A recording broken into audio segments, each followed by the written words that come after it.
Hello guys, welcome ulit sa aking channel. Nandito kami ngayon sa Casa Corazon na matatagpuan sa Rosario, Batangas. Noong huling beses na kami ay pumunta rito, nagawa namin makilala ang owner at chef na may-ari ng restaurant na ito. Ang Casa Corazon ay isang restaurant na pag-aari din ng chef and entrepreneur na may-ari ng Antonio's Kitchen. Sa kasamaang palad, wala rito ngayon yung owner dahil ayon sa waiter, nasa labas daw siya para mamili ng supplies na gagamitin para sa event kinabukasan. Hindi ko po alam ang ibig sabihin ng painting na ito, kaya wag niyo po akong tanungin. Solo po namin yung restaurant ngayong gabi dahil maaga po silang nagsara. Kaya lamang po, since maaga po kami nakapagpa-reserve at saka mabait po yung may-ari, kami po ay pinahintulutan na makakain pa rin. Sasakay ako sa duyan na ito mamaya. Maganda po ang ambience ng restaurant na ito, kaya po kung kayo ay mapapagawi dito sa amin sa Rosario, Batangas, subukan nyo po na dumaan dito sa Casa Corazon. Payong kaibigan lamang po, kung kayo po ay nagbabalak na pumunta rito sa Casa Corazon, mas mainam po na kayo ay makapagpa-reserve sa kanilang Facebook page dahil po kapag weekends, madalas po na maraming tao.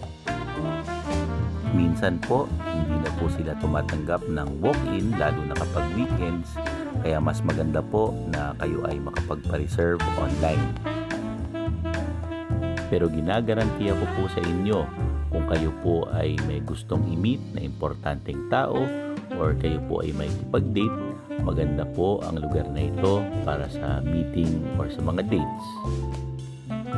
Ang Rosario, Batangas po ay isa sa mga hindi masyadong kilalang bayan ng Batangas, pero ito po ay accessible via Ibaan exit ng Star Tollway. Kaya po kung kayo ay taga Metro Manila, may asawa, at merong kabit na gustong i-date, maganda pong pagdalahan ng lugar na ito dahil ito po ay medyo liblib at tahimik na lugar. Kaya na, dumating na pala ang aming pagkain. Itong aming unang in-order ang tinatawag na fresh salad wrap.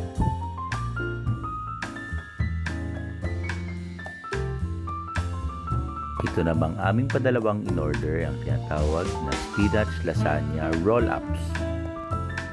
Kadalasan, yung family platter ng lasagna ang aming in-order, pero sa pagkakataong ito, kami ay nagkamali ng in-order.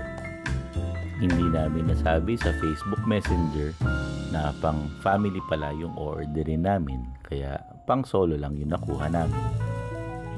O-order na lang kami ng padalawang lasagna para kami ay hindi mabitin, lalo na si Tito Rexy na big boy.